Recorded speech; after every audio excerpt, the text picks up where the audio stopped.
Dear students, how are you? Hope you are all well. I am also fine of your prayers. In continuation of the previous class, today I am going to start a new class. Today,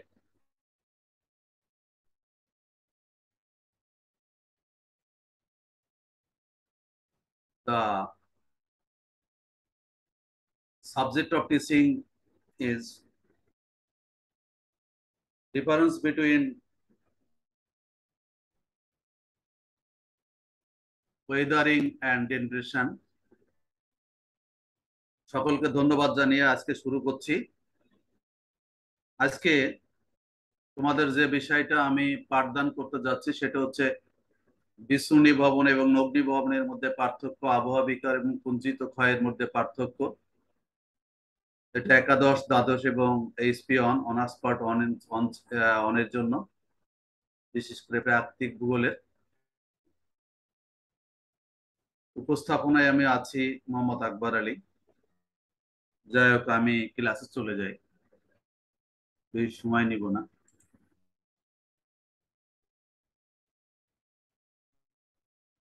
বিচ্ছুরণী ভবন ও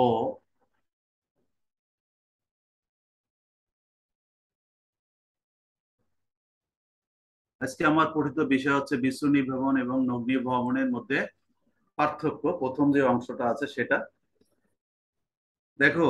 প্রথমে আমরা সংজ্ঞায় আসি।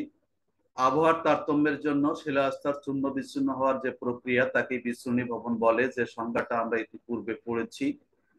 কি বুঝলাম? যে আবহাওয়ার তারতম্যের জন্য শিলাস্তর চূর্ণ বিচ্ছিন্ন হওয়ার প্রক্রিয়াকে বিচ্ছুরণী ভবন বলে। অত্যন্ত সহজ একটা সংজ্ঞা। নগ্নি ভবনটা কি? যে বিচূর্ণীভূত শিলার ক্ষয়ীভবন এবং অন্য জায়গায় অপসারণের ফলে নিচের স্তরের অবিকৃত শিলার নগ্ন হওয়াই হচ্ছে নগ্নিভবন।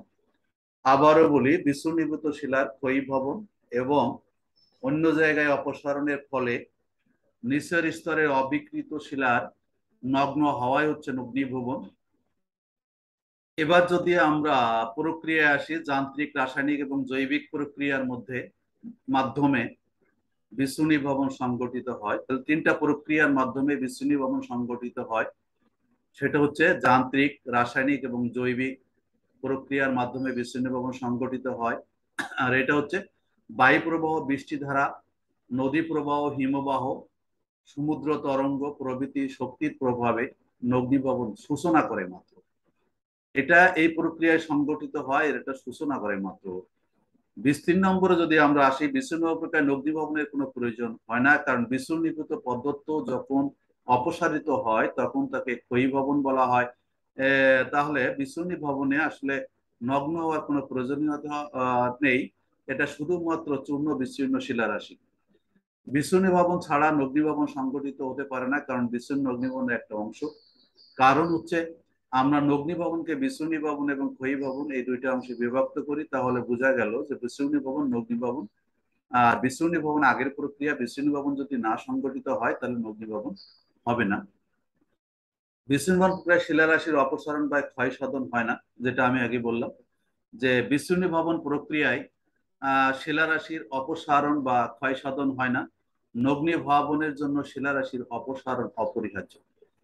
শিলারাশি অপসারণ না হলে সেই স্থান নগ্ন বা আলগা হবে না, কাজে সেখানে বিচ্ছুরণী ভবন সংগঠিত হবে না। এইবার দেখো কি আছে, যে বিচ্ছুরণী ভবন প্রক্রিয়া তিন ভাবে সম্পন্ন হয়, যথা প্রাকৃতিক, রাসায়নিক এবং জৈবিক। এটা আমি আগেও বলেছি। এবং নগ্নিভবন প্রক্রিয়া 4 পর্যায়ে সংগঠিত হয়, যথা বিচ্ছুরণী ভবন, স্তূপ অপসারণ, ক্ষয়ীভবন, পরিবহন। এই লাইনটা আমি আবারও বলি, যে বিচ্ছুরণী ভবন প্রক্রিয়া 3 ভাবে সম্পন্ন হয়, প্রাকৃতিক, রাসায়নিক এবং জৈবিক প্রক্রিয়ার মাধ্যমে। এবং নগ্নিভবন প্রক্রিয়া 4টি পর্যায়ে সংগঠিত হয়, যথা বিচ্ছুরণী ভবন, স্তূপ অপসারণ, ক্ষয়ীভবন এবং পরিবহন।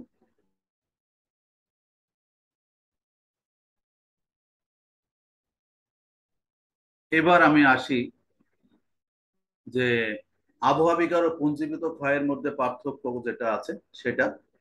আবহাওয়া বিকার মিনস বিচ্ছুরণী ভবন, ওয়েদারিং, আর পুঞ্জীবিত ক্ষয়ের মধ্যে যে পার্থক্যটা আছে সেটা হচ্ছে, আমরা যদি এটাকে একটু সুন্দরভাবে ভাগ করে নেই, সেটা হচ্ছে সংজ্ঞা, তারপরে গতি, পদার্থের ধর্মের পরিবর্তন, পদার্থের অবস্থান, পর্যায়, নিয়ন্ত্রক সমূহ, শ্রেণীবিভাগ, ঘটনাস্থল। এই পর্যায়ে যদি প্রায় আমরা 8টা ভাগে ভাগ করে ফেললাম, অর্থাৎ 8টা পার্থক্য আমরা এখানে পেয়ে যাব। প্রথমে সংজ্ঞাতে আমরা আসি। আবহাওয়াটা কি, যেটা আমি আগের প্রশ্নে তার উত্তরটা হয়ে গেছে আগের টপিক্সের, বিশেষ করে বিচ্ছুরণ ভবন আর আবহাওয়া বিজ্ঞান তো একই জিনিস। আবহাওয়ার বিভিন্ন উপাদান যেমন উষ্ণতা, আর্দ্রতা, বৃষ্টিপাত দ্বারা শিলার বিকার বা চরিত্রগত আবহাওয়া বিকার বলে। বিকার বা চরিত্রগত আবহাওয়া পরিবর্তনের ঘটনাকে আবহাওয়া বিকার বলে। আমি আবারও পড়ি। আবহাওয়ার বিভিন্ন উপাদান যেমন উষ্ণতা, আর্দ্রতা, বৃষ্টিপাত দ্বারা শিলার বিকার বা চরিত্রগত পরিবর্তনের ঘটনাকে আবহাওয়া বিকার বলে। আর পুঞ্জিত ক্ষয়টা কি? অভিকর্ষজ বলের প্রভাবে ভূমির ঢাল বরাবর আবহাওয়া বিকার প্রাপ্ত শিলার জন্য পুঞ্জা আকারে ধীর গতিতে উপর থেকে নিচের দিকে নেমে আসার ঘটনা। আবারও বলি, অভিকর্ষ বলের প্রভাবে ভূমির ঢাল বরাবর আবহাওয়া বিকার প্রাপ্ত শিলাশূন্য পুঞ্জা আকারে ধীর গতিতে উপর থেকে নিচের দিকে নেমে আসার ঘটনাকেই সাধারণত পুঞ্জিত ক্ষয় নামে অভিহিত করা হয়, পুঞ্জিত ক্ষয়। তাহলে আমরা বিশেষ করে আবহাওয়া বিকার কাকে বলে, পুঞ্জিত ক্ষয় কাকে বলে সেটা পেলাম। এবার গতি, যদি আবহাওয়া বিকার অত্যন্ত ধীর গতিতে ঘটে থাকে আর পুঞ্জিত ক্ষয় ধীর অথবা দ্রুত উভয় গতিতেই ঘটে থাকে। যেহেতু এটা উপর থেকে নিচের দিকে নেমে আসে, এটা আস্তে হতে পারে, দ্রুত হতে পারে, কিন্তু আবহাওয়া বিকার তো শূন্য বিচ্ছিন্ন হওয়ার ঘটনা, সেটা উপর থেকে নিচে আসার ঘটনার সঙ্গে কোনো সম্পর্ক নাই। পদার্থের ধর্মের পরিবর্তন, আবহাওয়া বিকারের ফলে পদার্থের ভৌত রাসায়নিক ধর্মের পরিবর্তন ঘটে, স্বাভাবিক ব্যাপার। আর পুঞ্জিত ক্ষয়ে পদার্থের ভৌত ধর্মের পরিবর্তন